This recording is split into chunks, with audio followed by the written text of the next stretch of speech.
In this tutorial, I'm going to talk about how to extract an image from its background and also just using the color in an image to create a mask. And so let's get started with this. This is a tiger, and the reason I chose it is because it has these very fuzzy edges here. So you may have something in the future that you need to cut out, but you can't really do it with the lasso tool because it's just too tedious. All these little fibers here would just take absolutely forever to extract. And so what we're going to do is just basically separate this image, this tiger, from the background. So I'm going to double click on this background name and just rename it so that it's a normal layer. And then I'm going to right click, I'm going to duplicate this layer. And it could just be, it doesn't matter if it's what you name it. I'm going to turn the bottom layer off. You may want to lock it as well and just turn it off. Then I'm going to grab the upper layer. And the reason I'm doing this is just to be non-destructive. If I happen to mess this one up, I don't want to, you know, that'd be my only chance. I just want to have a backup here. So basically, what we're going to do, I'm just going to kind of clean this interface up. Just close these tab groups here so I can see my layers a little bit better. Now, the way that we're going to do this is we're going to go into channels, and in here you have the red, green, and blue channel.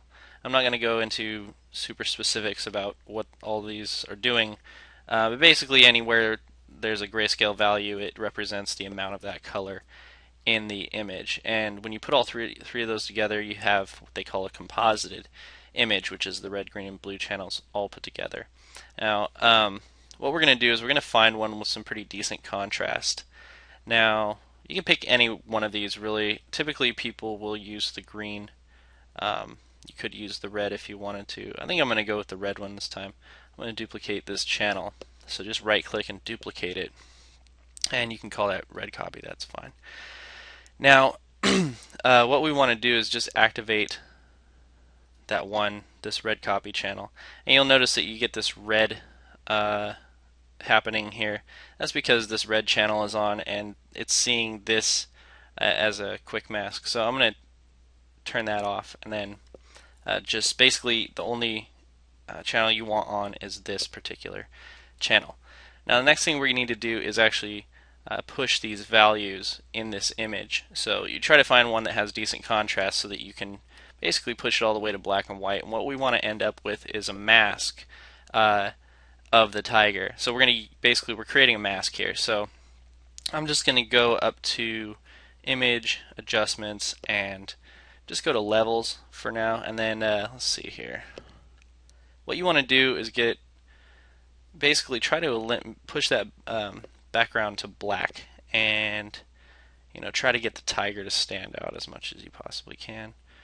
You're not going to be able to absolutely get everything. You'll have to go through, and we'll talk about cleaning this up a little later. But you want to try to get a good kind of hard black and white image. So we're just going to try to balance that out as best we can. And that looks reasonable. So I'm just going to click OK. And the next thing you want to do is just go in and do some cleanup. What I'm going to do is get white in the foreground here and get a brush. You'll probably want to get a hard edge brush for something like this. If you get the soft edge brush, it tends to kind of soften up these edges. Whoops, I accidentally painted there. And you don't want to lose any of this edge detail here. So we just want to kind of try to paint. We're basically painting a white silhouette of this tiger. And at this stage, you just want to kind of paint what you know. Don't try to don't try to get those little details. We're going to use kind of some other methods to that to get those details. So I'm just going to kind of paint this in, and just again paint only what you see in the tiger's form. Don't try to guess. We'll use a different method to kind of get those obviously missing details in the next step. So we're just going to paint that out. And whoops, you want to be careful not to get too close to the edge. If you get too close to the edge, just undo that stuff. Okay, so I'm going to paint this stuff in, try to maintain that edge detail. Again, I'm doing this very fast, so I would typically probably spend a little more time and care. And what you also want to do is flip those colors and then just paint the background fully black wherever you see that it's kind of still speckled. So I'm just going to kind of paint these areas. Just make sure that that's it. Okay, the next step is to hold Control and click on the mask thumbnail. That'll make a selection of those areas, right? And then you want to click on RGB up here so that you're activating all of the necessary channels that will bring the image back. If this channel is still on, you're going to get this mask effect. So, maybe that's a good thing, but probably not. Let's go ahead and go back. Just make sure these are all, this is the way it looks before you leave. Go to Layers. And what we're going to do is hit Q on the keyboard. Now what this does is it brings up Quick Mask.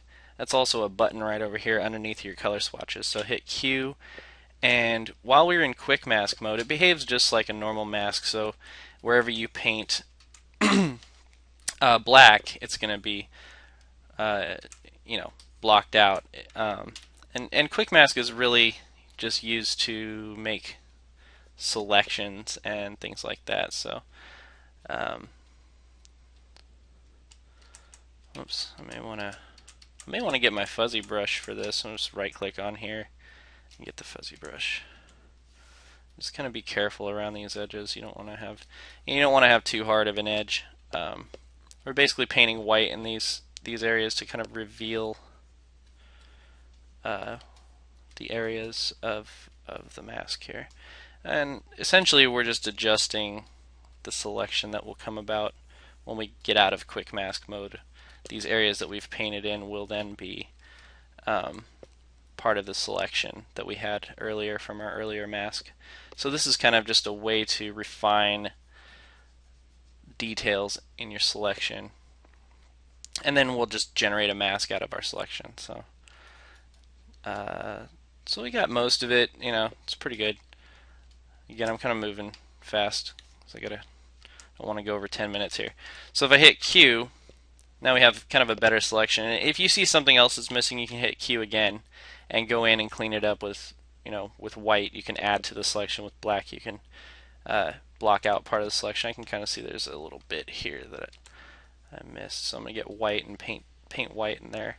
And it's kind of weird to get used to. Wherever you paint white, it's just clear, and wherever you paint black, it's red. But it's just so you can see the details of the image a little bit better. So I'm going to hit Q and get out of Quick Mask mode, and then what I want to do is just generate a mask based on that selection that's down here at the bottom of the Layers panel. So I'm going to click on that, and now we have a pretty good separation of the tiger. So I'm going to just kind of bring in another image here. I'm going to maybe grab this street image and just drop it right into here. It comes in as a smart object, and I'm going to drag, well, actually I can't do anything until I apply this. So I'm just going to scale it up. Just press enter to apply that and drag that below the tiger. So now he's in the city, essentially. Got a little extra time, so one thing I'm going to show you, we can see a little bit of green from the background on the tiger on the fur here. I'll show you how to fix that.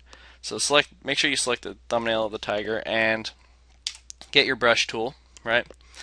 And then what you want to do is get the eyedropper tool, that's I on the keyboard, and we're just going to sample the tone of the hair on the edge there. Go back to our brush, B on the keyboard, and then under the brush mode, we're going to change that to color. So brushes have modes just like layers do, so blend modes essentially. So then we can just kind of paint that. That's a little too red. I'm going to sample a different color and paint. That's reasonable. So basically we're just painting this green reflective light or tint out of the tiger's fur. You may have some stuff like that going on over here, so you just sample that color. You just want to sample like a neighboring color, so that you get the same relative effect of effect. Basically, you just want to get the same tone going on. So that's about it for this tutorial.